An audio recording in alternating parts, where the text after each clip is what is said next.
Tapi kok Nabi nggak pakai hadis? Kok malah kita yang pakai hadis Nabi untuk mendebat? Sementara Nabi pemilik hadis nggak pakai hadis buat berdebat. Kalaupun beliau berdebat, perdebatan yang positif, perdebatan yang konstruktif, yang membangun, yang memberikan hasil yang insya Allah tetap menjaga akhlak. Bismillahirrahmanirrahim. Assalamualaikum warahmatullahi wabarakatuh. Alhamdulillahirabbil alamin, hamdan katsiran thayyiban mubarakan fih kama yuhibbu rabbuna wa yarda. Asyhadu an la ilaha illallah wahdahu la syarika lah wa asyhadu anna Muhammadan abduhu wa rasuluhu la nabiyya ba'dah. Allahumma salli wa sallim wa barik ala sayyidina Muhammadin kama dzakarahu adz-dzakirun al-akhyar. Wa salli wa sallim wa barik ala sayyidina wa habibina Muhammadin makhtalafal lailu wan nahar. Wa salli wa sallim wa barik ala sayyidina wa habibina wa azimina Muhammad wa alal muhajirin wal ansar. Rabbi syrah li sadri wa yassir li amri wahlul 'uqdatan min lisani yafqahu qawli. Rabbana inna nas'aluka ilman nafi'a wa qalban khashi'a wa amalan salihan maqbula wa hayatan tayyiba.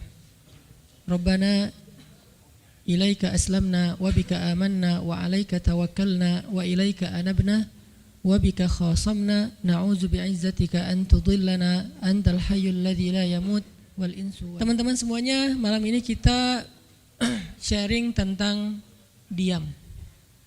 Benar gak sih? Benar ya? Tentang diam.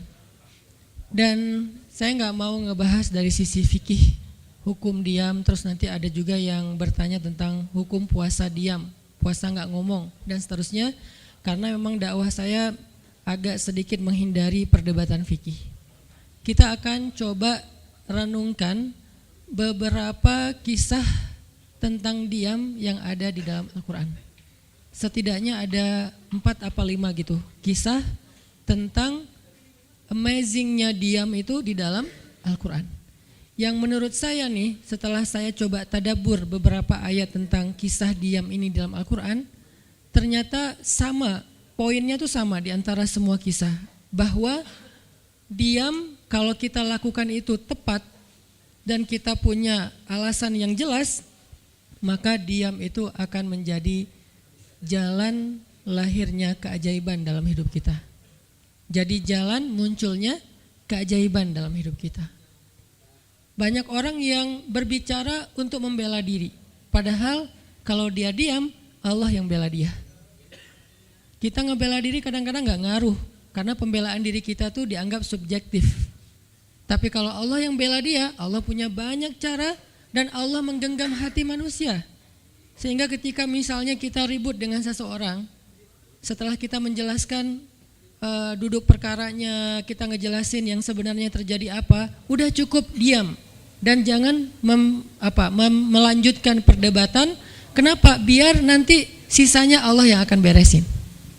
Nah, ini butuh apa untuk bisa kayak gini nih? Butuh iman. Karena kalau kita imannya lemah, kita kayak agak meragukan Allah bakal ngebelain kita, padahal kita dalam posisi yang benar, mungkin kita akan terus-terusan bela diri. Kita akan tulis panjang sampai di scroll, kita akan narasi dengan kata-kata, kita akan berdebat, kita akan kerahkan semua teman-teman yang bisa ngebelain kita, kita akan cari semua argumen, kita akan cari semua kesalahan dia dibalikin.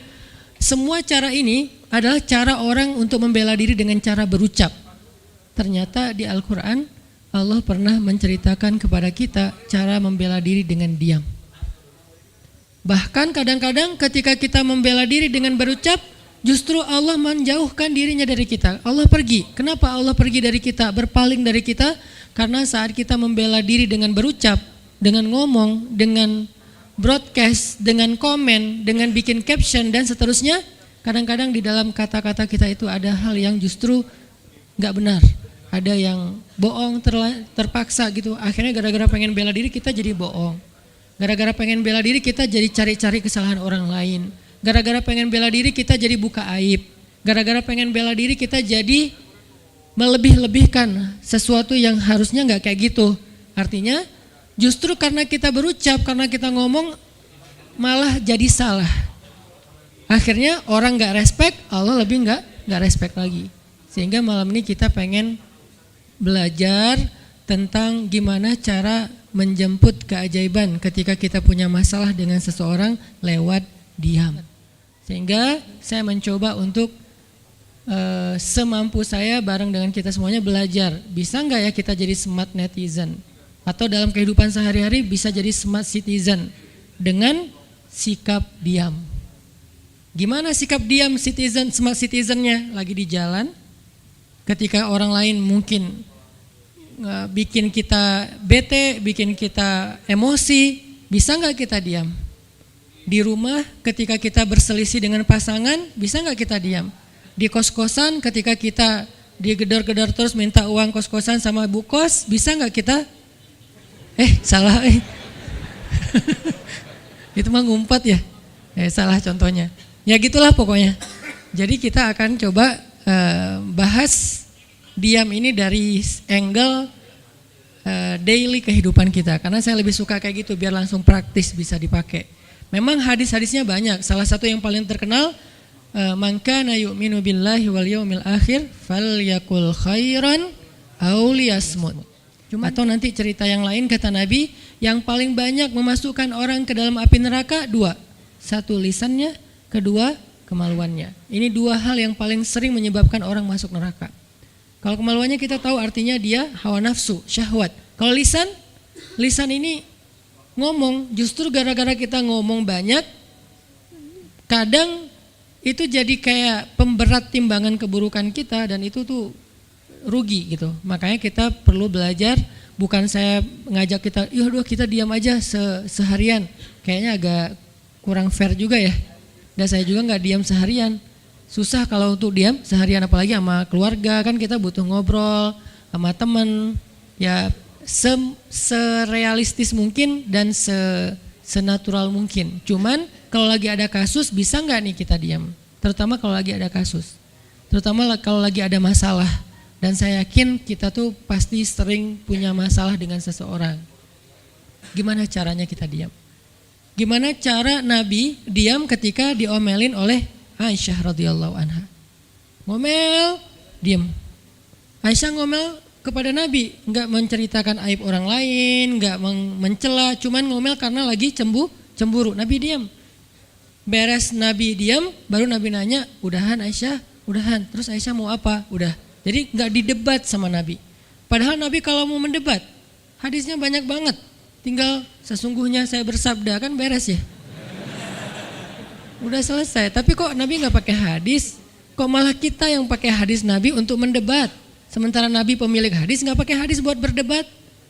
Kalaupun beliau berdebat, perdebatan yang positif, perdebatan yang konstruktif, yang membangun, yang memberikan hasil yang insya Allah tetap menjaga akhlak. Itu yang disebut dengan wajadilhum billati hiya ahsan.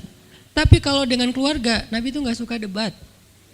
Istrinya ngambek, istrinya rame-rame nggak mau nggak mau ngomong sama Nabi, ya udah Nabi di mihrab ngomong aja sama Allah sama Jibril. Ternyata lebih dahsyat lagi. Ketika Nabi di mihrab ngomong sama Allah dan Jibril doang, akhirnya istri-istrinya lebih dari seminggu ngerasa kayak nasib kita gimana ya, kok Nabi udah gak mau ngomong sama kita lagi, kok kita digantung gini gitu kan ya.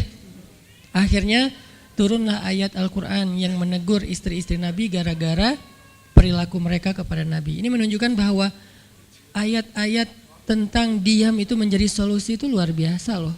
Dan saya pengen malam ini sebagai motivator katanya, sebagai motivator saya pengen memotivasi kita supaya kita percaya diam itu solusi.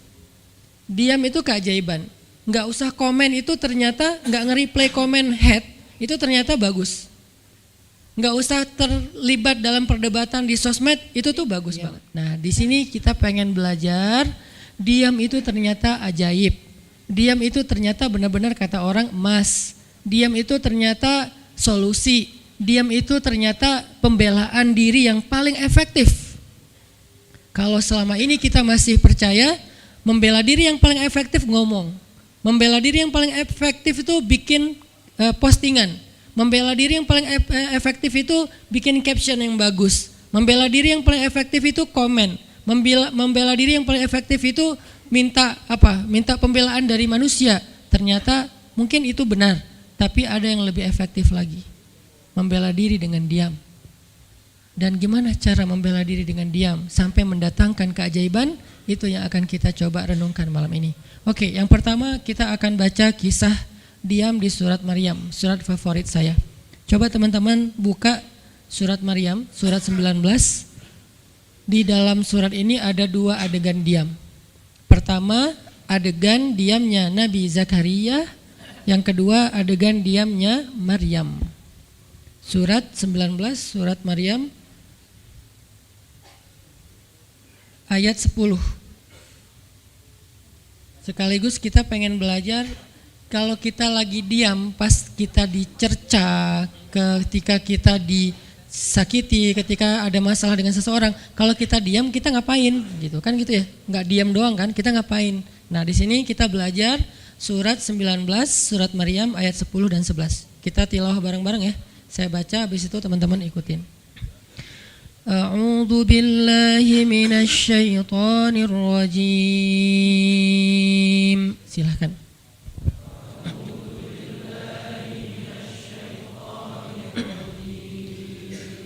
Bismillahirrahmanirrahim.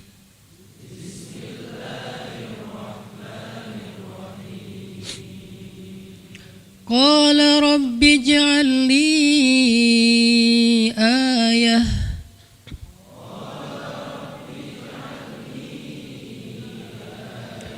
Qala ayatuka alla tukalliman nasa thalatha layalin sawiyya.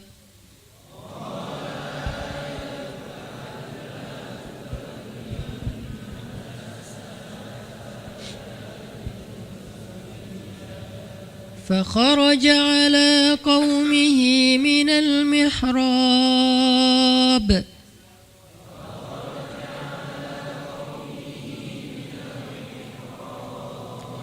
فأوحى إليهم أن سبحوا بكرة وعشيا.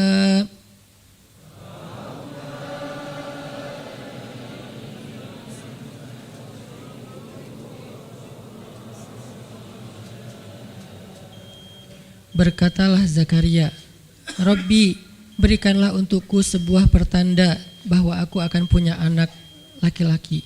Allah berfirman, tanda-tanda bagimu adalah engkau tidak akan bisa berbicara dengan manusia selama 3 malam berturut-turut. Maka keluarlah Zakaria kepada kaumnya dari mihrabnya dan memberi mereka isyarat supaya mereka bertasbih kepada Allah setiap pagi dan petang. Ini adalah adegan ketika Nabi Zakaria dapat berita gembira akan punya anak laki-laki. Karena Nabi Zakaria berdoa minta anak laki-laki dari sejak nikah sampai usia 80 tahun. Kurang lebih sekitar 50 tahun berdoa.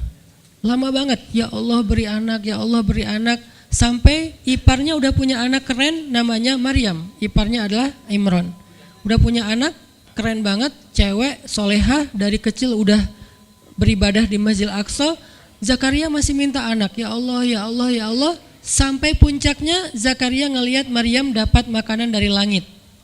Zakaria datang ke mihrab Maryam, terus di situ udah ada makanan yang bukan dibawa oleh Zakaria. Zakaria nanya, "Anna laki hadza ya Maryam?" Maryam dapat dari mana makanan ini? Kata Maryam, "Huwa min indillah, dari Allah," kata Maryam. Gimana caranya? Kata Maryam, Allah punya cara sendiri. Allah yarzuqu may yasha bighairi hisab. Terserah Allah gitu. Masya Allah, Masya Allah. Zakaria kagum sama Maryam. Langsung pergi ke mihrabnya Zakaria, sholat. Dan di dalam sholatnya Zakaria berdoa, hunalika da'a Zakaria rabbah. Di saat itulah Zakaria benar-benar nangis berdoa kepada Allah, ya Allah, Rabbi habli min ladunka dzurriyyatan thayyibah innaka sami'ud du'a. Ya Allah, beri saya anak seperti dia, seperti Maryam. Engkau maha mengijabah doa dan saya enggak pernah berputus asa meminta kepadamu. Udah 50 tahun lebih. Tiba-tiba Allah bilang, ya Zakaria, inna nubasyiruka bi ghulam ismuhu Yahya lam naj'al lahu min qablu samiyya. Zakaria, sekarang kami akan perkenankan doamu, kamu akan punya anak, beri dia nama Yahya. Belum pernah ada anak seperti dia yang soleh di muka bumi. Zakaria kaget, walaupun doa, tapi beliau masih berpikir kayak, gimana caranya saya punya anak? Ini kayak tarik-tarikan antara logika manusia dengan iman. Imannya percaya Allah Maha Kuasa, tapi logikanya gimana caranya? Istri saya sudah tua, saya juga udah tua. Lalu Nabi Zakaria bertanya untuk biar lebih tenang, supaya logikanya nggak ragu lagi. Kalau imannya udah mantap, tinggal logika. Zakaria tanya, beri saya ij'al li ayah, beri saya bukti tanda gimana cara saya punya anak. Kata Allah, tandanya alla tukalliman nas salasa layalin sawiyya. Kamu tiba-tiba nggak bisa ngomong. Kamu sehat, kamu nggak punya masalah, tapi kamu nggak bisa ngomong. Mau ngomong tuh nggak bisa. Kamu bisa tilawah, kamu bisa zikir, tapi kamu nggak bisa ngomong. Bisa subhanallah, subhanallah, subhanallah. Bisa alhamdulillahi rabbil alamin. Gak bisa. Jadi baca Quran, kalau ada Quran, tapi dulu kan Taurat ya. Baca Taurat bisa, zikir bisa, hayya ala sholah, kalau azan ada azannya bisa. Pokoknya semua bisa kecuali mau ngomong tuh gak bisa. Masya Allah ya, luar biasa. Kenapa? Karena Allah pengen Zakaria zikir aja 3 hari. Jangan ngomong dengan manusia walaupun ucapannya baik kecuali zikir. Jadi kalau mau ngomong dengan manusia, subhanallah, masya Allah, alhamdulillah, bismillah, cuman gitu doang ngomongnya. Gak bisa, lu mau kemana? Gak bisa. Insya Allah, gitu. Jadi cuman bisa zikir. Saking Allah pengen Zakaria menghabiskan 3 hari sebelum Allah tunjukkan keajaiban hanya dengan berzikir. Apa poinnya di sini? Kalau kita pengen ada keajaiban dalam diam, maka isilah diam kita dengan zikrullah. Insya Allah nanti kita lanjutkan setelah salat isya. Bismillahirrahmanirrahim. Teman-teman semuanya, kita lanjutkan tadabbur kita terhadap ayat di surat Maryam, ayat 10 dan 11, kisah keajaiban yang diperoleh oleh Nabi Zakaria alaihissalam dengan Allah anugerahkan untuk beliau anak yang super duper keren luar biasa yang bernama Yahya alaihissalam.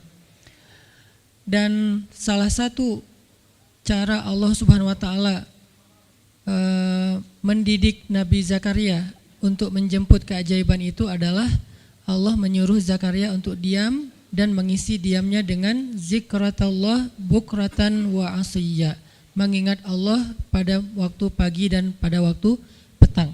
Artinya diisi dengan zikir. Dan waktu itu Nabi Zakaria menurut ulama tafsir, beliau tidak cacat lisannya, benar-benar bisa ngomong. Hanya tidak bisa bicara dengan manusia tapi bisa berzikir. Jadi beliau bisa zikir, bisa mengucapkan kalimat-kalimat Alkitab yaitu Taurat. Beliau bisa membaca ayat-ayat Allah, beliau bisa mengucapkan kalimat bismillah dan seterusnya, tapi nggak bisa ngomong dengan manusia. Dan itu terjadi selama 3 malam.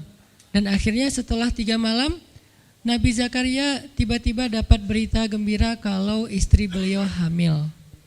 Ini pelajaran penting banget buat kita.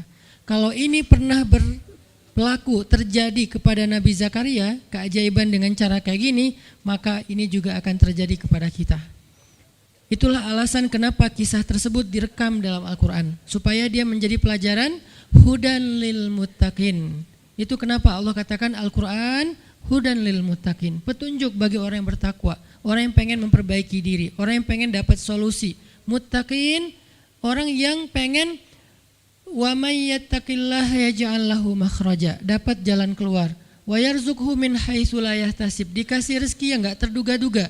Wa may yattaqillaha yaj'al lahu min amrihi yusra, diberikan kemudahan. Wa may yattaqillaha yaj'al lahu yukaffir anhu sayyi'atih, dihapuskan semua dosa. Wa yu'dhim lahu ajra, dikasih reward yang berlipat-lipat. Maka siapa yang pengen dapetin keajaiban-keajaiban orang bertakwa itu, maka jadikanlah Al-Quran sebagai petunjuknya, hudan lil muttaqin. Nah, gimana cara kita jadiin Al-Quran sebagai petunjuk? Jawabannya juga ada di ayat yang sama, la raiba fih, jangan ragukan ayat-ayat Al-Quran, termasuk kisah-kisah yang ada di dalamnya. Sehingga kalau kita benar-benar percaya kisah Nabi Zakaria mendapatkan keajaiban dengan cara diam dan zikir, maka kita coba terapin itu dalam masalah hidup kita, insya Allah kita juga akan mendapatkan keajaiban dan kejutan seperti yang didapatin oleh Nabi Zakaria. Itu pesan poin yang ada di dalam ayat 10 dan 11 surat Maryam. Sehingga buat sebagian orang yang mungkin ngerasa selama ini sering disakiti, sering dicuekin, sering didebat, sering diapain, jangan terlalu diladenin. Yang kedua, sekarang setelah Nabi Zakaria dapat keajaiban anak yang soleh banget, sampai Allah kisahkan di ayat 13 gimana solehnya dia, 14, 15 dan seterusnya. Sekarang kita baca kisah kedua, yaitu kisah Sayyidah Maryam, yaitu ada di ayat 26. Petikannya ada di, cuplikannya ada di ayat 26.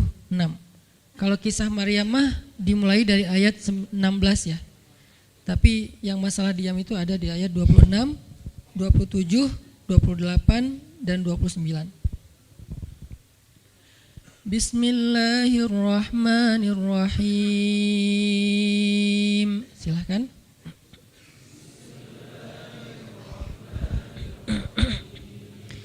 Fakuli washrabi wa qarri aina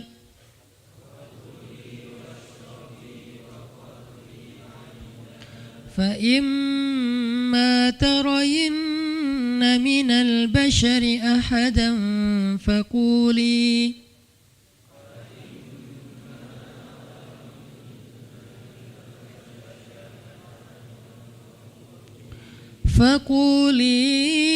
inni nadartu lirrahmani sawman falan ukallimal yawma insiya.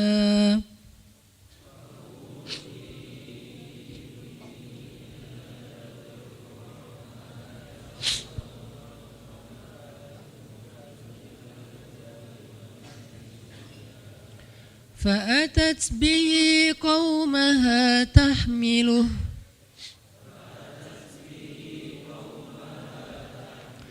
قالوا يا مريم لقد جئت شيئا فريا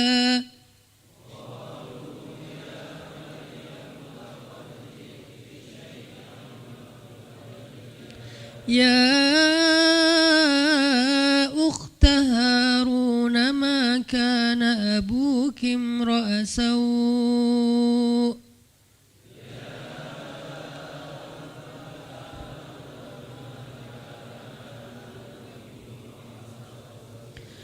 ما كان أبوك امرأ سوء وما كانت أمك بغيا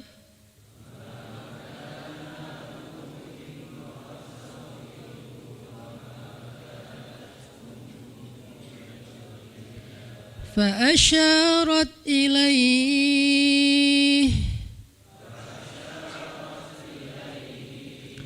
قالوا كيف نكلم من كان في المهد صبيا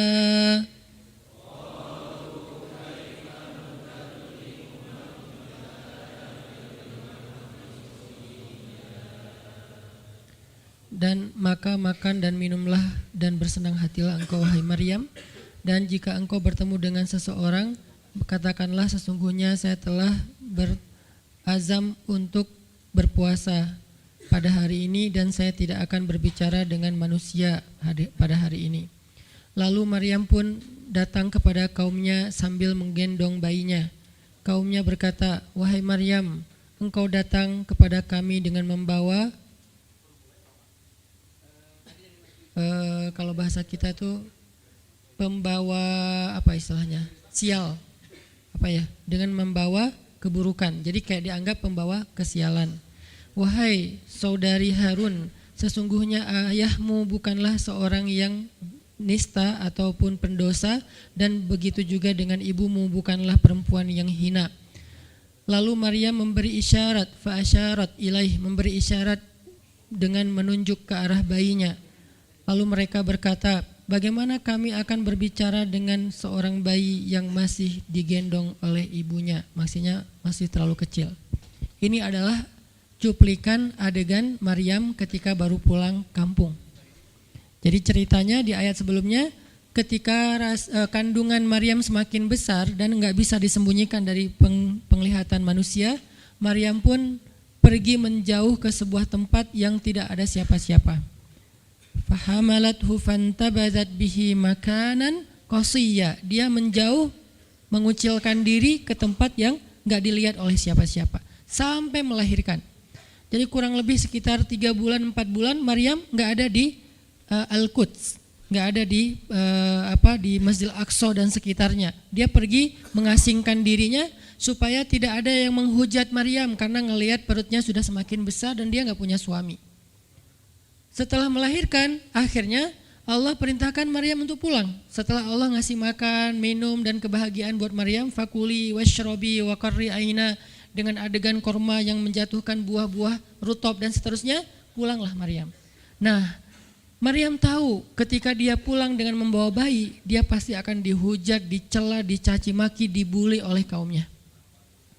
Lalu Allah memberi kepada Maryam bekal. Gimana cara ngadepin yang kayak gitu-gitu? Kata Allah, kalau kamu ketemu manusia, ketemu orang-orang, ketemu kaummu, bilang ke mereka, saya tidak berdebat hari ini. Saya nggak akan berdebat. Jadi dia tetap bisa ngomong, tapi dia bilang saya nggak akan berdebat. Saya nggak akan bicara dengan siapapun hari ini karena saya sudah bernazar untuk diam. Bilang kayak gitu kepada kaummu. Maka fa'atat bihi qaumaha tahmiluh. Maka datanglah Maryam kepada Al-Quds, kepada kota Al-Quds dengan membawa bayinya yang digendong. Datang. Baru dari ujung kota kelihatan Maryam, muncullah orang-orang Bani Israel semuanya rame di pasar-pasar mereka, semuanya menghadang Maryam. Maryam tiba-tiba dihadang di gerbang kota Al-Quds. Gak boleh masuk kota Al-Quds. Tadinya ada yang satu orang lihat, Maryam, langsung dia datang ke kota, dia umumkan ke semua orang, wahai Bani Israel, perempuan yang hina yang kita cari-cari sekarang sudah datang membawa bayi haramnya, membawa bayi selingkuhnya, membawa bayi hasil zinanya. Akhirnya orang-orang yang ada di Masjidil Aqsa, yang ada di rumah-rumah, yang ada di pasar, semuanya berkumpul di depan gerbang kota. Menghalang Maryam masuk. Kebayang gak perasaan Maryam? Padahal dia itu lahir di situ, dia beribadah di situ, ayahnya orang situ, ulama pula, pamannya Nabi pula di situ, tapi dia sekarang dihadang oleh semua penduduk Al-Aqsa, penduduk Al-Quds, Bani Israel. Ketika Maryam mendekat, mereka mengatakan, ya Maryam, laqad ji'ti syai'an fariyya. Ini bahasa Al-Quran. Kalau aslinya lebih tercela daripada ini, karena ini bahasa Al-Quran yang tinggi, Allah menggunakan bahasa simbolik saja.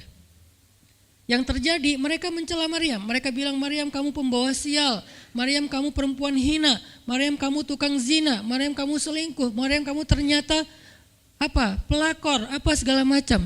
Kebayang gak seorang perempuan yang mulia dituduh dengan kata-kata kayak gini? Sedih, pengen jawab, pengen bilang saya ini gak pernah berbuat dosa, ini nih Allah yang ngasih kepada saya gak punya suami dan saya diberikan anak yang suci dan segala macam. Enggak. Tanya kepada Zakaria kalau nggak percaya, saya punya buktinya segala macam, nggak usah, diam aja. Maryam bisa ngomong kalau mau. Maryam by the way adalah perempuan secerdas Sayyidah Aisyah. Dia itu kayak Aisyah cerdasnya, kayak Khadijah bijaksananya, kayak Fatimah lembutnya, kayak Asiyah sabarnya. Maryam itu istimewa. Sampai sebagian ulama mengatakan Maryam satu-satunya nabi dari perempuan, satu-satunya nabi dari golongan perempuan. Sebagian kecil ulama ada yang menyebutkan demikian, sehingga mereka menyebut Maryam alaihassalam. Saking Maryam ini keren banget, istimewa banget. Tapi jumhur ulama sejarah mengatakan Maryam bukan nabi, tapi dia perempuan solehah, orang soleh, bahkan satu dari 4 perempuan sempurna di muka bumi, dan tidak ada yang kelima. Cuman ada 4. Kamula minar rijali katsir, kata Nabi. Laki-laki yang sempurna itu banyak, yaitu para rasul dan para nabi. Walam yakmul minan nisa illa arba'ah. Tidak ada perempuan yang sempurna kecuali 4. Asiyah istri Fir'aun, kemudian Maryam anaknya Imran, kemudian Khadijah istri Rasulullah, dan Fatimah bintu Rasulullah. Artinya Maryam ini istimewa banget. Dia kalau mau argumen, dalilnya lebih banyak daripada para rabi-rabi Yahudi yang ada di situ. Karena ketika Maryam dulu berkhidmat di Masjidil Aqsa, Maryam itu nggak belajar seperti yang lain-lain. Karena kan dulu orang Bani Israel itu paling anti sama cewek ya. Buat mereka perempuan itu kasta kedua. Seolah-olah perempuan itu nggak punya hak yang sama dengan laki-laki. Laki-laki punya hak belajar, Di Masjidil Aqsa perempuan nggak boleh. Ini kesenjangan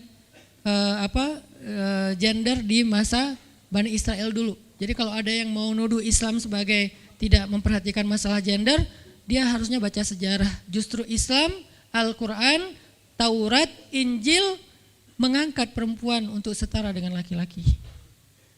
Awalnya perempuan itu hina di masyarakat Bani Israel, dianggap pembawa sial. Sampai masyarakat jahiliyah sebelum Islam datang, apa yang terjadi dengan bayi perempuan? Dibenamkan dalam pasir hidup-hidup, dibunuh, dilempar dari bukit supaya mati langsung seketika. Kenapa? Termasuk Umar pernah membunuh bayi perempuan. Umar radhiyallahu an. Kenapa dia sedih banget? Karena dia ingat masa lalu ketika dia pernah membunuh bayi perempuan. Kenapa mereka membunuh bayi perempuan? Karena dianggap perempuan ini membawa sial. Tapi datang Islam mengubah tradisi itu. Mengubah persepsi publik. Yang tadinya perempuan dianggap hina, dalam Islam dikatakan surga ada di bawah telapak kaki ibu. Muncul harga diri perempuan naik.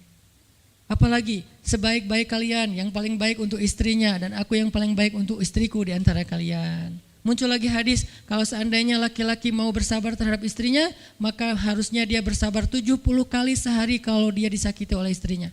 Yang ke-71 baru dia boleh marah. 70 belum boleh marah. Jadi perempuan, ibu-ibu, istri kalau mau bikin suaminya sebel sampai 69. Atau 70 boleh lah. Tapi yang ke-71, nah ini udah layak dimarahin. Tapi kan gak pernah ada sampai 70 kan. Paling juga 10%-nya lah, 7 kali sehari. Dan itu istiqomah setiap hari. Hari ini kok kamu gini lagi sih, kemarin udah beda hari. Jadi beda hitungannya, 0 lagi mulai dari awal. Tapi nanti ada hadis penyeimbang. Nabi itu kan bijaksana banget. Yang diajarin bukan cewek doang, cowok juga diajarin. Ketika hadisnya supaya memuliakan perempuan ada, nanti ada lagi hadis laki-laki. Seandainya seorang perempuan menjilat luka dan darah dan nanah di tubuh suaminya, itu belum bisa membayar satu saja kebaikan suami kepada dia. Jadi menjilat lukanya aja belum bisa bayar kebaikan, terus ngapain marah-marah coba. Sehingga dua-duanya ada nasihat untuk suami. Kalau istrinya lagi ngambek, namanya juga lagi sedih, ya udah kamu sabar aja 70 kali. Untuk istri jangan ngambek, karena kalau kalian berbuat baik aja belum bisa bayar kebaikan mereka. Terus gimana dong Ustadz? Ya udah, sekarang solusinya adalah sama-sama mengambil sisi baiknya. Kayak gitu nasihat Nabi. Makanya saya agak kurang setuju kalau khutbah Jumat itu memakai hadis menjilat darah dan nanah. Karena yang dengar suami. Wah bener nih khutbah Jumat, saya senang banget khutbah Jumat hari ini. Pulang-pulang, mah tadi khutbah Jumat keren banget. Nih mah, kebenaran aku catat, nih mah gak bisa. Kalau khutbah Jumat pakailah hadis sabar 70 kali. Menasihati suami. Kalau majelis taklimnya ibu-ibu, masalah tadi seandainya saya boleh menyuruh manusia sujud kepada manusia, saya suruh sujud istri kepada suami. Masing-masing ada hadisnya, jangan disilang. Ini gak bijak dalam ceramah, karena harusnya memberi nasihat yang bisa memperbaiki, bukan menambah tuntutan baru. Wah benar nih kalau suami saya dengar, harusnya suami saya datang, Ustadz boleh enggak acara selamatan di rumah saya nanti temanya ini gitu. Kalau perlu ngundang Ustadz yang dia kenal, request dulu untuk ngemojokin pasangan, ini enggak bijak. Balik lagi ke cerita tadi, Maryam tuh pintar banget, cerdas banget. Dari kecil dia udah hafal Taurat. Ibarat anak sekarang hafal Quran. Dan lebih sulit ngafal Taurat daripada Quran. Kenapa? Karena bahasa Al-Quran itu sastra banget. Jadi ngafalnya itu kayak ngafal syair. Itu aja udah susah kan? Kebayang gak ngafal Taurat? Lebih sulit lagi tuh. Dan Maryam dari usia di bawah 5 tahun udah khatam Taurat. Udah tahu tafsir Taurat. Usia 7 tahun. Bahkan saking keren dan pinternya Maryam, kadang-kadang ketika Maryam ngobrolin tentang Taurat sama Zakaria, itu Zakaria sampai geleng-geleng kepala. Maryam, gitu maksudnya? Sampai nanya ke Maryam. Gitu om maksudnya. Maryam ngomongnya ke Zakaria udah kayak ngajar gitu. Saking pinternya Maryam. Jadi hadis-hadis Zakaria Maryam hafal. Kan para anbiya itu punya hadis kan. Hadis Zakaria dihafal oleh Maryam. Tauratnya Musa dihafal oleh Maryam. Kebijaksanaan para nabi dihafal oleh Maryam. Dia dari usia 10 tahun itu udah jadi ulama besar Maryam. Artinya kalau misalnya orang mau berargumen dengan Maryam, dia punya banyak bahan. Dia punya banyak narasi. Dia lagian Maryam itu pintar ngomong. Tapi Maryam diam. Jadi kalau kita ngerasa pintar ngomong, pintar komen, pintar apa, tetap aja kita punya alasan harusnya kita diam karena Maryam yang lebih daripada kita ternyata juga diam. Akhirnya Maryam diam. Dikatakan ya ukhta Harun, diingatkan lagi dengan kemuliaan keluarga Imran. Ya ukhta Harun, ma kana abuki imra'asau wa ma kanat ummuki baghiyah. Ayah kamu itu Imran loh Maryam, kamu enggak malu punya bayi di luar pernikahan sementara keluarga kalian itu keluarga baik-baik. Apa kamu tega menyakiti ayahmu, mencoreng nama besar dan nama baik keluarga besarmu dan seterusnya. Maryam makin luar biasa panas banget, sedih banget. Dan Maryam itu yang lebih berat lagi teman-teman. Mungkin kalau kita digituin agak kebal ya. Terutama cowok lah. Cowok kalau digituin agak kebal karena emang kurang berperasaan sih kalau cowok ya. Coba lihat dari angle cewek. Cewek itu lebih peka loh dari kita. Kita mah mungkin lebih mudah lah diam. Diomelin, diam aja. Karena kita kan orangnya agak santuy gitu kan. Kalau cewek itu gak bisa gitu. Makanya lihat angle ini dari angle cewek. Kalau tadi Zakaria, sekarang Maryam. Dan Maryam lebih peka daripada semua cewek yang ada di muka bumi. Lebih perasa lagi daripada perempuan yang ada di muka bumi. Sangat-sangat pemalu. Saking pemalunya ketemu cowok keren, ta'awuz coba. Cewek itu perasaannya lebih dalam daripada kita. Jadi kalau misalnya cewek-cewek, Maryam tuh gak punya ketemu cowok keren aja dia ta'awuz. Siapa cowok keren yang ditemui Maryam? Jibril. Gabriel loh yang ditemuin. Dan waktu itu Jibril menjelma. Apa? Fatamassala laha basyaron sawiyya. Jibril menjelma sebagai basyaron sawiyya. Allah yang ngomong tuh, cowok keren. Allah yang bilang keren. Kalau kita merasa udah paling keren, menurut Allah biasa-biasa aja. Karena Allah pernah menciptakan Yusuf, Allah pernah menciptakan Muhammad, Allah pernah menciptakan Yahya. Kita merasa paling keren, Allah pernah menciptakan Sarah, perempuan paling keren juga, Aisyah, Fatimah. Jadi buat kita kayak udah kegeeran paling keren se-Bandung gitu kan ya. Menurut Allah mah biasa. Kalau Jibril, Allah sendiri yang bilang dia tuh emang keren. Jibril emang bukan malaikat, tapi kalau ketemu manusia, kecuali para nabi, Jibril itu menjelma sebagai manusia. Supaya tidak terlihat wujud aslinya. Karena gak kuat orang lihat wujud aslinya Jibril. Nabi Muhammad aja pertama ngelihat Jibril dengan wujud aslinya pas di Gua Hira itu lari tuh. Takut, saking ngerinya Jibril tuh. Jangankan manusia, malaikat aja segan sama Jibril. Jibril lewat malaikat. Gak berani malaikat. Kenapa saya bilang kok disegani? Allah yang bilang di Al-Quran. Dia itu malaikat yang disegani. Dzu mirratin. Dzu mirrah kalau bahasa kita malaikat yang sangat berwibawa. Sehingga di antara malaikat aja gak ada yang sembarangan bicara sama Jibril. Mau bicara sama Jibril kayak, aduh segan, malu. Gitu malaikat, cuman gak pakai itu mah Sunda ya. Pokoknya malaikat mah gak berani ngomong sama Jibril saking segannya. Kenapa? Gagah banget wujud aslinya. Ketika dia membentangkan sayapnya, itu sayap menutupi timur dan barat. Jadi matahari, bulan, bintang udah gak kelihatan. Yang kelihatan cuma Jibril dengan keagungannya. Itu belum Allah ya, baru ciptaan Allah, Jibril. Salah satu makhluk Allah yang paling agung. Sehingga saking kerennya Jibril, Allah gak menyebutnya dengan nama malaikat. Padahal golongannya malaikat, tapi Allah menyebutnya dengan Ruhul Quds, Roh Kudus, yaitu Jibril. Nah ketika ketemu dengan Maryam, Jibril bermisal itu menjelma sebagai basyaran sawiyah, cowok keren banget. Saking kerennya Jibril, Umar aja terkesima ngeliat Jibril. Pernah Jibril datang ngajarin iman, Islam, ihsan kepada Nabi Muhammad. Dan Umar ngelihat Jibril terkesima, gak bisa ngomong, diam aja. Benar-benar speechless banget nih Umar. Jibril udah pulang, baru Nabi nanya, Umar tahu gak itu siapa? Hah, apa Rasul?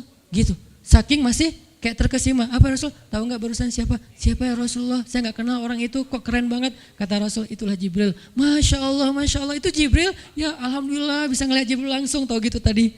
Gitu ya. Kalau bahasa kita mah udah langsung pengen foto-foto kan sama Jibril. Kebayang gak cowok sekarang lihat Jibril? Baru lihat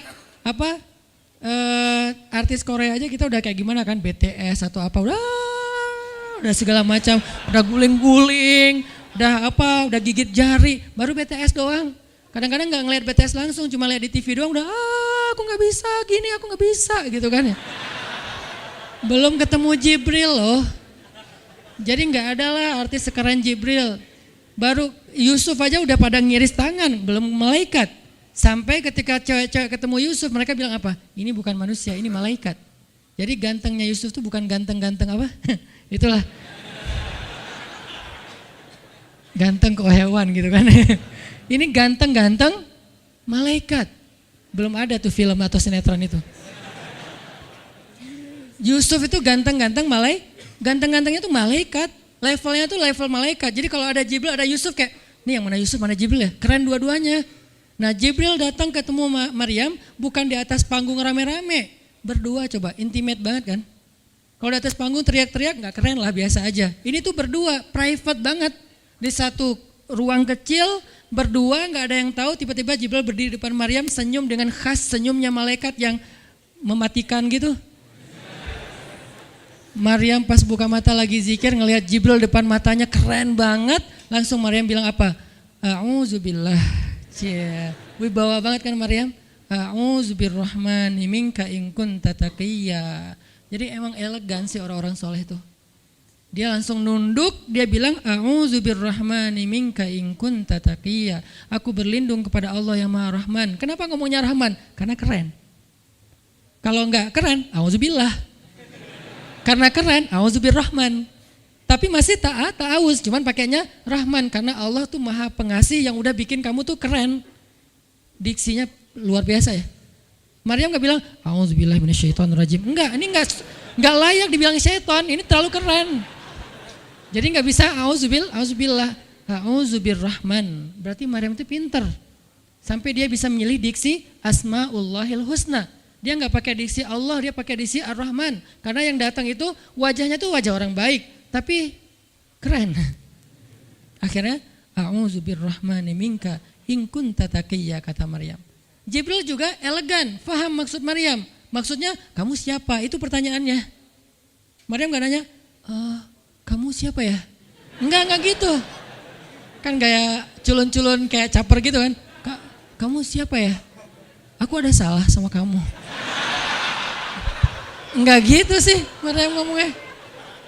Saking elegannya Maryam, dia nanya kamu siapa tapi pakai kalimat zikir. Keren gak sih? Kita kadang-kadang zikir a'udzubirrahmani minka in kunta taqiyya. Artinya apa Mbak? Sama-sama gak elegan ya. Kalau Maryam sama Jibril dua-duanya elegan. Bahasa orang elegan itu emang banyak kode sih. Jadi kita mah yang polos-polos kayak gini, yang remeh-remeh rempeyek gak jelas gini, ya nggak akan paham kalau nggak baca tafsir. Makanya kalau mau theater of mind, baca Quran itu pakai tafsir, pakai kisah, baru kita ngerti kondisinya. Oh gitu banget ya, dahsyat banget ya kejadian waktu itu. Jibril datang dengan wujud yang kerennya. Maryam pengen nanya kamu siapa? Kok tiba-tiba masuk ruangan saya? Tapi bahasanya a'udzubirrahmani minka in kunta taqiyya. Aku berlindung kepada Allah yang Maha Baik darimu kalau kamu takut kepada Allah. Maksudnya kamu siapa? Takut gak kamu sama Allah? Baru Jibril mengatakan, saya adalah utusan Allah, berarti malaikat, untuk memberi kabar kepadamu kalau kamu akan punya anak. Baru Maryam melihat, gimana saya punya anak? Ya udah ada obrolan nih. Dan mereka udah biasa aja, oh Jibril saya kira siapa, udahlah gak mungkin. Artinya udah kayak gitu nih kesolehan Maryam. Artinya Maryam itu orang yang sangat peka banget, perasaannya dalam banget. Terus nanti ketika Maryam melahirkan anak, tahu gak kata-kata Maryam apa? Ya laitani mittu qabla hadha wa kuntu nasyam mansiya. Saat Maryam merasakan sakitnya kontraksi, mau melahirkan Isa, Maryam itu sambil kontraksi sambil bilang ya laitani mittu qabla hadza wa kuntu nasyan mansiya. Aduhai seandainya saya mati aja sebelum kejadian ini dan saya dilupakan oleh manusia seolah-olah saya tidak pernah ada. Kenapa Maryam ngomong kayak gini? Maryam ngebayangin betapa malunya dia nanti kalau harus membawa bayinya ketemu Bani Israel yang pada bawel. Bani Israel itu terkenal kaum yang paling bawel. Bawelnya banget. Kalau kita baca Al-Baqarah itu isinya kebawelan Bani Israel. Kata Nabi Musa, sembelihlah Al-Baqarah. Al-Baqarah itu kan banyak, yang warna apa? Cari yang warnanya bersih. Yang bersih kan juga ada belang-belangnya gak dikit. Terus yang beratnya berapa kilo, yang dari mana, dari Bali atau NTB atau dari mana, bawel banget. Udahlah cari aja seekor sapi, sembelih beres. Tapi nanya lagi, bertele-tele. Itulah Bani Israel. Dan Maryam tahu banget karakter kaumnya. Jangankan dengan fitnah kayak gini nih, ketemu Nabi yang udah menyampaikan hal yang benar aja, itu di debatnya tuh habis-habisan. Apalagi dengan kondisi Maryam. Makanya Maryam takut banget, dia nggak kuat menanggung malu. Kalau kita mungkin masih kuat lah nanggung malu. Kadang-kadang malah malu-maluin gitu kan. Kalau Maryam nggak kuat nanggung malu, berarti orang yang seperti ini harusnya kan berat banget untuk diam kan. Nggak akan kuat diam, harusnya dia ngomong gitu, dia belain diri. Tapi Maryam itu sisi lainnya adalah perempuan yang mukminah, siddiqah, sangat yakin sama Allah. Allah suruh diam, ya udah diam. Gimana pun dihujat, diam. Kata Allah diam, diam. Ya Allah mereka bilang saya itu berzina, diam. Ya Allah bilang ini anak haram, ini anak saya nih, anak yang mulia. Anak yang satu-satunya ketika lahir nggak disentuh setan di antara manusia loh. Satu-satunya manusia ketika lahir nggak disentuh setan. Nabi Muhammad setannya malah diislamkan. Beda, kerannya itu beda. Kalau Isa nggak disentuh setan. Kalau Nabi Muhammad setannya malah masuk Islam. Masing-masing punya keistimewaan lah. Tapi satu-satunya manusia yang lahir nggak disentuh setan, cuman Isa. Kita semuanya pernah disentuh. Lahir langsung. Apa sih lo datang-datang ke dunia nambah-nambahin kerjaan gua gitu kan. Kita nih orang biasa, jadi pas lahir tuh udah ada langsung setan bisik-bisik, yuwas bisufi sudurinas. Makanya disuruh azan kan. Karena kenapa? Biar nggak dibisikin sama setan. Dan kalau bisa suara azan kita harus lebih lembut daripada suara setan. Karena setan juga kayak nge-tricky gitu. Saya ibu kamu. Anak bayi dinina bobokan sama setan. Hiduplah iblis gitu-gitu kan. Jadi kayak di dokter nama setan, iblis itu keren, iblis itu soleh, iblis itu baik. Tapi pakai bahasa nasyid. Lagunya tuh kayak akustik gitu, lembut banget gitu kan. Makanya suara muazin kalau azanin anaknya yang lembut, jangan azan Allahu Akbar, asyhadu an la ilaha illallah. Dia malas ke masjid nanti kalau udah dewasa. Kenapa? Gue malas banget dengan suara ini nih. Salahnya siapa coba? Salah ayahnya. Belajar azan di Al-Latif sama Muzammil, sama Teras Tahfiz. Biar azannya tuh kayak Allahu Akbar. Bayinya senyum-senyum. Ntar gue bisa lebih dari itu. Canda. Intinya adalah Maryam itu pemalu banget. Jadi dia bisa banget untuk ngebales, tapi dia diam. Sampai akhirnya fa'asyarat ilaih, dia memberi isyarat.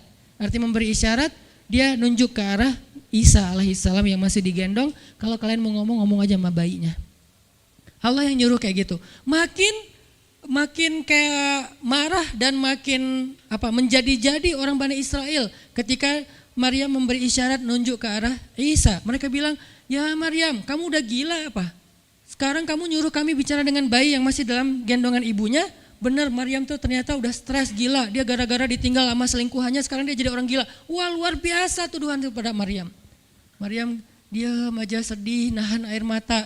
Tapi bukan emotikon yang menggenang air mata di sini ya. Nahan aja air mata sampai kemudian Allah datangkan keajaiban, jadikan bayinya bicara. Qala, Isa bicara. Panjang lagi omongannya Isa. Ibuku ini baik, ibuku begini-begini, saya itu hamba Allah, saya itu anak yang suci, saya itu begini-begini, sampai beres baru mereka pada pulang karena mereka merasa terbantahkan semua tuduhan palsu mereka kepada Maryam. Masuklah Maryam, disambut mulia oleh beberapa orang. Maryam itu perempuan mulia, Allah mendatangkan dia sebagai keberkahan. Tadi dituduh pembawa sial, sekarang disebut pembawa berkah. Mulailah Maryam terkenal. Isa dididik, kemana Isa pergi, anak-anak kecil segengnya Isa pengen jadi temannya Isa. Gue temannya Isa lo, gue temannya Isa lo. Gak lama kemudian Isa jadi temannya Yahya. Ketika dia udah bisa main sama Yahya, main berdua sama Yahya. Kemana-mana berdua, Yahya, Isa. Tapi usianya agak jauh berbeda. Ketika Yahya udah masuk SD, Isa barulah lahir. Jadi kayak agak sekitar 7-10 tahun lah kurang lebih mereka jarak usianya. Tapi pas Isa udah remaja, mereka udah nyambung ngobrol. Nah, kelebihan masing-masing, kalau Yahya ini penghafal kitab Taurat, datang Isa, Yahya menghafal kitab Injil. Yahya Nabi, Isa Rasul, satu level di atas Nabi. Kalau Nabi mengikuti ajaran Rasul sebelumnya, kalau Rasul membawa ajaran baru. Jadi sebelum Isa lahir, Yahya mengikuti ajaran Musa dengan kitab Tauratnya. Setelah Isa lahir, Yahya mengikuti ajaran Isa dengan kitab Injilnya. Jadi bisa dibilang Nabi yang mengikuti dua ajaran Rasul, Yahya alaihissalam. Dia menghafal dua kitab suci sekaligus, Taurat dan Injil. Perempuan Maryam radhiyallahu anha, dia menghafal kitab Taurat dan Injil dari anaknya sendiri. Inilah kisah Maryam yang mendapatkan keajaiban dengan cara diam. terakhir kisah Nabi Muhammad SAW ketika beliau bahasa lebih tepatnya dalam tanda petik ya, biar nggak bisa disalahin, kayak didiemin lah sama istri-istri beliau, gara-gara istri-istrinya ngambek. Di dalam surat At-Tahrim, surat 66, coba kita buka, surat 66. Ini juga kalau teman-teman baca kisah surat ini tuh luar biasa ya, kita kayak baca novel atau kayak nonton film, keren banget. Saya memang senang banget dengan sirah Nabi dan para anbiya. Dan terutama kalau sirah ini berbentuk storytelling, bukan data sejarah ya, karena membaca data sejarah itu emang agak-agak liar sih. Tapi kalau storytelling kan kita adegan ya, wah seru ya, itu lebih keren daripada Disney, Marvel, Endgame, satu apalah. Lebih seru baca sirah kalau kita paham. Surat 66 ayat 4, ayat 5. Ayat 5. Itu tuh ceritanya, saya langsung ke ceritanya aja. Ceritanya kan waktu itu Nabi itu punya kebiasaan kalau habis asar sampai maghrib, Nabi ngapain pertanyaannya? Apa sih yang dilakuin Nabi antara asar dengan maghrib? Ternyata kebiasaan Nabi di hari Jumat di hari-hari biasa antara asar dengan maghrib itu adalah keliling ke rumah-rumah istrinya. Antara asar dengan maghrib itu waktu family time lah, keliling antara rumah-rumah istrinya. Kalau nggak habis dalam satu hari, besok dilanjutin. Nah hari itu Nabi datang ke rumah Maria yang dari Mesir itu, istri beliau yang dari Mesir, Maria Kiptiyah, dan lama di rumah Maria, nggak pindah-pindah gitu. Sementara Hafsah sama Aisyah udah nungguin Nabi di rumahnya Aisyah berdua, karena emang Hafsah sama Aisyah ini kan ngegeng banget ya berdua ya. Kayak soulmate banget lah, walaupun sama-sama istri Nabi, tapi mereka kayak fair, berdua tuh nggak ada masalah. Kalau yang dengan yang lain mereka cemburu. Nungguin di rumah Aisyah. Hafsah, Nabi di rumah siapa sih sekarang? Kata Hafsah, di rumah Maria. Kok lama banget sih di rumah Maria, dikasih makan apa sih? Nggak tahu tuh, dari tadi kita tungguin nggak datang-datang. Kan sesama cewek nih ngobrol. Lama nggak datang-datang, menjelang maghrib Nabi baru datang. Aisyah udah agak bete nih, lama banget sih giliran di Maria aja datang lama, di rumah saya lama nggak datang-datang. Begitu Nabi datang, tuh Nabi datang. Diam aja Aisyah sama Hafsah. Assalamualaikum. Waalaikumsalam. Kayak ngambek gitu kan. Kata Nabi, Aisyah kenapa? Hafsah kalian kenapa? Kata Aisyah, ya iyalah sedih. Kok di rumah Maria lama banget dikasih makan apa sih, enak ya? Kata Aisyah. Enggak makan apa-apa, cuma minum madu. Oh kata Hafsah, pantesan kok bau mulutnya nggak enak. Pasti madunya nggak benar tuh di sana tuh. Iya nggak benar, jangan minum madu lagi kata Aisyah. Kata Nabi, ya udah mulai sekarang saya nggak akan minum madu lagi. Demi apa? Menyenangkan hati Aisyah. Aisyah langsung yes, Nabi nggak akan minum madu lagi demi saya. Berarti saya kan istimewa banget. Kenapa bisa istimewa? Karena aslinya Nabi itu hobi banget minum madu. Kayak saya mungkin senang minum kopi. Tapi demi istri, mulai sekarang saya nggak akan ngopi lagi. Kan istri saya ngerasa, wah demi aku tuh dia nggak mau ngopi lagi. Kan keren kan? Akhirnya Aisyah ngomong ke istri-istri yang lain, kalian tahu nggak? Kata Aisyah, kayak ngomong di grup gitu kan? Tapi grupnya bukan grup WhatsApp, grup mereka gitu. Kalian tahu nggak? Nabi sekarang nggak akan minum madu lagi loh. Kenapa? Karena aku. Wah keren ya Aisyah, istimewa banget ya. Sampai Nabi rela nggak minum madu, padahal madu itu baik. Nabi senang juga demi Aisyah, ya demi aku gitu. Akhirnya Aisyah bahagia. Allah nggak ridho. Begitu Nabi ngomong kayak gitu, Allah turunkan ayat pertama surat At-Tahrim. Ya ayuhan Nabi. Jibril langsung turun, ya Rasulullah ada pesan. Ada pesan tuh dari Allah. Kata Rasulullah, pesan apa Jibril? Nih, ya ayuhan Nabi, lima tuharrimu ma ahallallahu lak tabtaghi mardhata azwajik. Kenapa engkau mengharamkan apa yang Allah sudah halalkan bagimu? Hanya pengen menyenangkan hati istrimu, wahai Rasul? Astagfirullah, salah ngomong saya. Mengharamkan ya Allah halalkan. Astagfirullah ya Allah, mulai sekarang saya akan minum madu lagi. Astagfirullah, maafin saya ya Allah. Jibril balik ke Allah, kasih tahu Nabi akan minum madu lagi. Nabi ngomong ke istri-istrinya, ngumpulin semuanya kecuali Aisyah. Semuanya dikumpulin. Ada Hafsah di situ. Wah istri-istriku, maaf ya aku salah ngomong kemarin depan Aisyah. Sekarang aku akan meralat, mulai sekarang aku akan minum madu lagi di rumah-rumah kalian. Jadi kalau sore aku lagi datang, siapkanlah madu seperti biasanya. Terus istri-istri Nabi ngerasa, Masya Allah Nabi sekarang minum madu lagi demi kita, gitu kan ya. Kan antara mereka kan saling pengen nunjukin siapa yang paling istimewa kan. Demi kita sekarang Nabi udah minum madu lagi. Nabi sampai meralat kata-katanya. Akhirnya ternyata kalimat itu sama Hafsah disampaikan ke Aisyah. Kalau bahasa sosmed kita di capture, di forward. Kan bahaya banget kan? Disampaikan ke Aisyah. Aisyah tuh lihat Nabi sekarang minum madu lagi loh. Demi siapa coba? Demi kami. Aisyah, innalillah, jadi Nabi gini. Cuman Aisyah gak sampai ngomong kayak kita. Dasarnya cowok dimana aja sama gitu. Itu mah kata-kata cewek sekarang ya. Kalau Aisyah kan elegan kan gak ngomong gitu. Akhirnya pas Nabi datang Aisyah diam. Aisyah diam, kata Nabi, Aisyah kenapa? Aisyah kenapa? Oh jadi gitu, di belakang ternyata sekarang minum madu lagi. Hah? Nabi langsung datangin sama Jibril. Rasulullah tahu gak kenapa mereka rame-rame sekarang? Siapa yang ngasih tahu nih ke Aisyah? Jibril ternyata jadi penengah, makanya jangan macam-macam deh sama Nabi. Ada Jibril, ada Allah kan, susah gitu membuat rahasia. Tahu nggak Rasulullah kenapa Aisyah ngambek? Kenapa wahai Jibril? Gara-gara Hafsah ngebocorin rahasia Nabi kepada Aisyah. Oh ini kerjaan Hafsah, kata Nabi. Oke, Hafsah. Panggil nih Hafsah. Dipanggil Hafsah, kata Nabi, Hafsah, kamu udah membocorkan rahasia saya. Ini menurut sebagian tafsir. Memang ada banyak tafsir sih. Salah satu tafsirnya kayak gitu. Hafsah, kamu udah membocorkan rahasia aku. Dan sekarang istri-istri pada ngambek. Istri yang lain juga ikut ngambek sekarang gara-gara Nabi kayak sekali minum madu, sekali gak minum madu. Yang lain pada diam semuanya. Datang ke rumah Ummu Salamah. Assalamualaikum, Ummu Salamah, waalaikumsalam. Tadi kayak aku belum selesai jemuran, dah langsung pergi jemuran. Gak mau ngomong sama Nabi. Maria, assalamualaikum, waalaikumsalam. Kayaknya tadi aku lagi sibuk nyetrika deh. Jadi gak ada yang mau ngomong sama Nabi. Diam semuanya. Nabi kan jadi sedih kan. Gara-gara siapa coba? Gara-gara Hafsah. Akhirnya Nabi bilang, Hafsah, aku kecewa banget dengan sikap kamu. Kamu gak jaga rahasia aku. Sekarang aku antar kamu pulangnya ke rumah Umar. Bahasa lainnya diceraikan. Hafsah dicerain sama Nabi. Kerennya Hafsah pas digituin, dia cuma nangis. Dia gak bilang, ya Rasulullah, Rasul tega nyerain saya, terus saya gimana? Gitu. Enggak.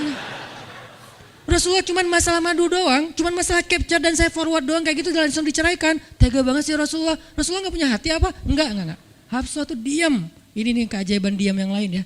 Diceraikan sama Nabi. Innalillah, astagfirullahaladzim. Hafsah yuk kita pulang ke rumah Umar. Iya ya Rasulullah, pulang aja. Baik banget nih Hafsah, soleha banget.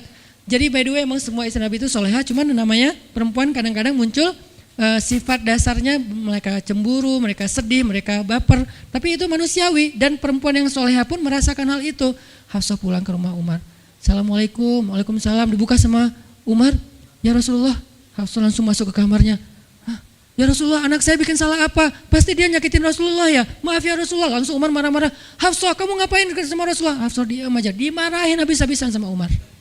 Umar tahu sendiri, sayang banget kan sama Nabi. Ketika ada masalah antara Nabi dengan anaknya, pasti yang dimarahin anaknya, bukan Nabi. Nabi pulang, Hafsah diomelin sama Umar. Diam aja, nggak ngomong apa-apa. Diam. Akhirnya Jibril turun. Jibril turun, ya Rasulullah ada pesan dari Allah. Apa wahai Jibril? Di surat At-Tolak, surat putus. Kan At-Tolak itu artinya diputusin. Bahasa ini pesantrennya dicerai. Turun surat At-Tolak. Kata Jibril, Allah nyuruh kamu raji'ha ya Rasulullah. Raji'ha innaha qawwamah sawwamah fa innaha min azwajika fil jannah. Wahai Rasulullah, rujuk Hafsah, rujuk Hafsah. Disuruh rujuk. Allah enggak redha Rasul menceraikan Hafsah. Tahu nggak kenapa Allah begitu membela Hafsah ketika Hafsah ada masalah dengan Rasul? Salah satunya karena Hafsah diam. Harusnya Allah ngebela Rasul, Umar aja ngebela Rasul, sahabat-sahabat ngebela Rasul karena Rasulullah selalu benar. Tapi Allah ngebela Hafsah, kenapa? Karena Hafsah diam, sebegitu ajaibnya diam. Sampai ketika ada seorang perempuan bermasalah dengan kekasih Allah, Allah malah membela perempuan ini, bukan kekasihnya. Raji'ha ya Muhammad, rujuk Hafsah, dia itu istrimu di dunia dan di surga. Akhirnya Rasulullah, jadi saya rujuk wahai Umar, ya Hafsah masih nangis di kamarnya. Balik lagi Rasulullah naik onta ke rumah Hafsah, assalamualaikum, waalaikumsalam. Ya Rasulullah, udah saya marahin tuh. Hafsah kata Umar, udah gak apa-apa Rasulullah, udah gak usah bersedih, udah saya marahin habis-habisan dia tuh. Kata Rasulullah, Umar, aku pengen ngomong sama Hafsah. Ya Rasulullah jangan, biar saya aja ngomong, dia emang gak bisa ketemu sama Rasul. Ya Umar, aku pengen ketemu sama istriku. Hah, istrimu?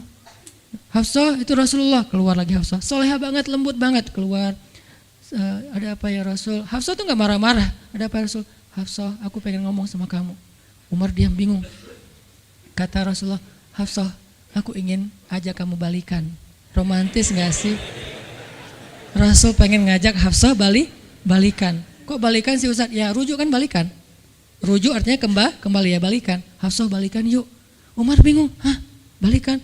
Hafsah, Allah yang nyuruh aku untuk merujuk kamu. Umar makin bingung, Hafsah kamu keren banget. Sampai Allah belain kamu gitu. Kata Nabi, Hafsah, Allah turunkan ayat khusus tentang kamu di surat ini. Umar makin bingung, sampai turun ayat, Masya Allah, anakku ini subhanallah, Masya Allah gitu kan ya. Akhirnya, ya Rasulullah, Allah sampai menurunkan ayat tentang masalah ini. Alhamdulillah, Hafsah sujud syukur, Hafsah nangis, Hafsah langsung meluk Rasul. Umar, aduh gimana nih? Udah beres gitu, Hafsah dibawa pulang sama Rasul. Boncengan berdua, Hafsah boncengan sama Rasul. Naiklah mereka, mobil mereka yang bermerek onta itu. Gimana cara pulangnya? Di depan rumah Umar, Rasulullah langsung berlutut, langsung ngasih tangan buat Hafsah. Hafsah megang tangan Nabi, injak lutut Nabi, naik ke atas onta. Itu tuh romantis banget.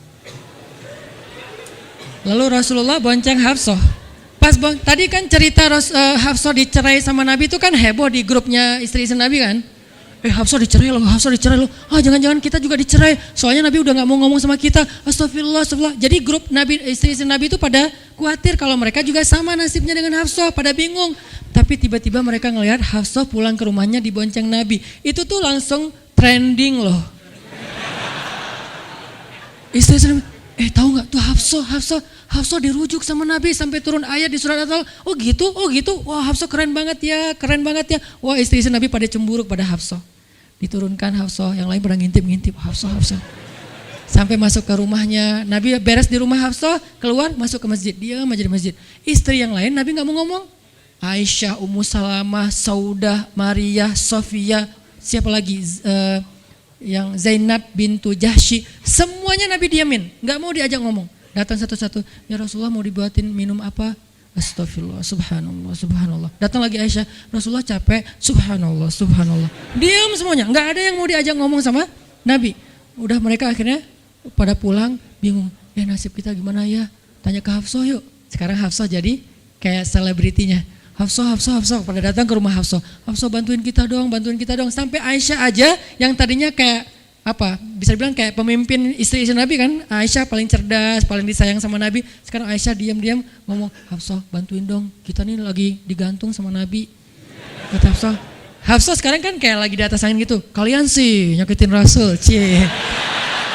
Hafsah tuh kayak, wah lagi masa-masanya Hafsah gitu kan. Hafsah gimana dong? Ya udah ngomong aja langsung sendiri. Rasulullah nggak mau ngomong sama kita. Ya udah coba minta tolong ke ayah kamu Aisyah, kan ayah kamu dekat sama Rasulullah. Akhirnya ngundang Abu Bakar, ya Abu Bakar, baca deh tafsir dari ayat-ayat ini.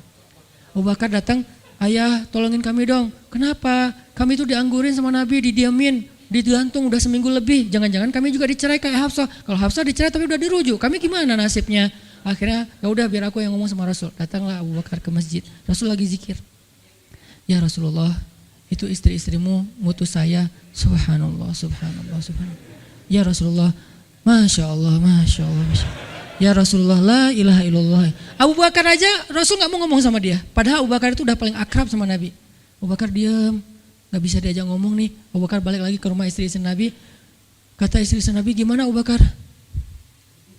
Astagfirullah, innalillah, gimana kalau Abu Bakar aja gak bisa, gimana yang lain? Terus akhirnya datang lagi ke Hafsah. Hafsah bantuin dong, kita udah gak jelas nasibnya nih. Kata Hafsah, ya udah aku minta tolong ayahku ya. Hafsah masih kayak gak mau langsung ke dia gitu. Ya udah aku minta tolong ayahku ya, panggillah Umar. Ayah bantuin mereka dong, nasib mereka sekarang lagi terkatung-katung gitu. Umar marah, kalian sih. Nah, tadi kan yang diomelin Hafsah kan, sekarang diomelin semua istri Nabi diomelin sama Umar. Dan salah satu kalimat omelannya Umar, itu tuh kerennya Umar sampai di-repost sama Allah. Coba, ada gak manusia yang kata-katanya di-repost Allah? Gak ada, cuman Umar. 2 kali kata-kata Umar di-repost oleh Allah. Arti di-repost apa? Ditayang ulang di Al-Quran. Kan repost itu berarti tayang ulang kan? Di-capture, langsung di-copy, paste, langsung ditayangin. Itu tuh kata-kata cuman Umar yang pernah digituin sama Allah. Kata-kata Umar apa? Ayat ke-5. Kata Umar, Kalau kalian nggak minta maaf sama Nabi, Allah bisa aja mentalak kalian, menceraikan kalian dari Nabi, lalu menggantikan untuk Nabi istri yang lebih solehah, lebih hafizah, lebih bertaubat, lebih baik, lebih cantik, lebih perawan daripada kalian. Itu tuh kata Umar yang ada di ayat kelima. Jadi bisa dibilang ayat kelima adalah ayat repostnya kata-kata Umar, saking kerennya Umar.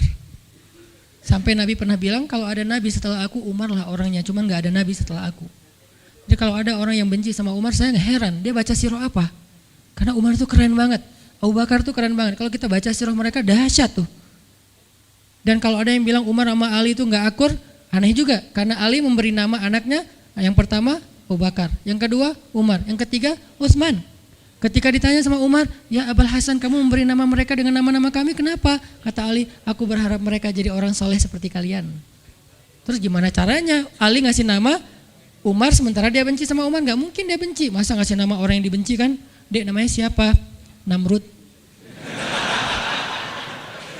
Kok Namrud sih? Kan ayah saya benci banget sama Namrud. Datang lagi, dia namanya siapa? Iblis. Kok iblis sih gitu kan ya? Gak mungkin lah. Ngasih nama anak pasti karena sayang. Kayak saya ngasih nama Aisyah, Maryam, Mutia, Yahya, Ertugrul. Itu karena emang saya ngefans dan ngidolain banget dengan nama-nama ini. Yahya, Ayyash, tiga tokoh di situ. Nabi Yahya, Ayyash sahabat Nabi, dan Yahya Ayyash mujahid Palestina. Jadi 3 tokoh sekaligus. Nabi Yahya saya ngidolain banget supaya Yahya jadi anak kecil yang seperti Nabi Yahya menghafal Quran. Kedua, Ayyash itu sahabat Nabi Muhammad. Kemudian yang ketiga, Yahya Ayyash sekaligus itu nama mujahid Palestina yang paling pintar ngerakit banyak senjata-senjata untuk ngelawan Israel, dan dia dibunuh sama Israel. Saking Israel benci sama Yahya Ayyash, untuk membunuh Yahya Ayyash mereka ngebom 1 blok untuk membunuh Yahya Ayyash, dan mudah-mudahan dia syahid dalam dalam kejadian itu. Artinya saya ngefans gitu. Ali juga kayak gitu. Balik lagi ke cerita tadi, akhirnya ngundang Umar. Umar datang ke Rasulullah. Ya Rasul, saya diutus istri-istrimu. Subhanallah, subhanallah. Ya Rasul, bicara dong, kasihan mereka kayak digantung. Ya Rasul, apakah engkau menceraikan mereka semua? Baru Rasulullah ngeliat ke arah Umar, Rasulullah tersenyum, Rasulullah bilang, enggak wahai Umar. Allahu Akbar, kata Umar. Dia langsung takbir, Allahu Akbar. Istri-istri Nabi dengar suara takbirnya Umar, itu pertanda, kode, berarti berita gembira. Istri-istri Nabi juga Allahu Akbar, rame gitu kan. Umar masuk ke rumah istri Nabi, wah Umar, busyra ya Umar, busyra berita gembira, wahai Umar, ya berita gembira, kalian tidak diceraikan oleh Nabi. Tapi jangan macam-macam lagi ya. Ya Umar, ya. Akhirnya sujud syukur semuanya. Beres sujud syukur, mereka bilang, kita masak-masak yuk untuk Rasul, yuk syukuran. Di rumah siapa? Ya di rumah Hafsah lah. Akhirnya mereka masak-masak di rumah Hafsah. Pas sudah beres masak-masak, mereka ngundang Nabi untuk pulang. Tapi yang berani ngomong sama Nabi cuman Hafsah, kita udah beres masak nih, minta dong Nabi pulang ke rumah. Ya udah tenang, biar aku yang minta. Hafsah datang, ya Rasulullah, kami masak-masak loh untuk Rasul, yuk pulang yuk. Ya Hafsah, udah beres Nabi zikir, sujud, beliau balik sama Hafsah. Sampai ke rumah Nabi, tenang, udah selesai lah urusannya. Apa yang terjadi setelah itu Ustadz? Udah gak ada riwayatnya, jadi gak bisa diriwayatin. Pokoknya beres itu mereka pun hidup bahagia selamanya. Apa pelajarannya di sini? 2 orang di sini dapat keajaiban lewat diam. 1 Hafsah, Allah suruh rujuk gara-gara dia diam. Kedua Nabi, diam aja sambil zikir, sampai akhirnya Allah beri pelajaran yang berharga. Istri-istrinya yang tadinya ngambek, serentak semuanya insaf bahasa kita, sadar dan mereka minta maaf kepada Rasulullah. Jadi kalau istri lagi ngambek, lagi ngomel, diam. Isilah diam kita dengan zikir. Tapi zikirnya bukan auzubillahi minasyaitonirrajim, auzubillah. Jangan, dia bukan setan. Dia hanya lagi ngambek. Subhanallah, masya Allah, alhamdulillah. Yang paling efek itu la haula wala quwata illa billah. Itu ngefek banget. Mudah-mudahan ini bisa menjadi penyemangat, motivasi untuk kita semuanya. Betapa kata as-samt, as-sukut, diam aja dalam Islam itu adalah kebaikan yang luar biasa dahsyat. Mudah-mudahan itu bisa jadi behavior, perilaku kita sehari-hari, perilaku kita di sosial media, perilaku kita di jalan, di rumah, dimanapun. Sehingga orang yang sudah hijrah, udah ngaji, mukmin, harusnya bisa menjadikan diam sebagai bentuk pembelaan diri kalau dia ada masalah. Barakallahu fikum. Subhanakallahumma wa bihamdika asyhadu an la ilaha illa anta astaghfiruka wa atubu ilaik. Assalamualaikum warahmatullahi wabarakatuh.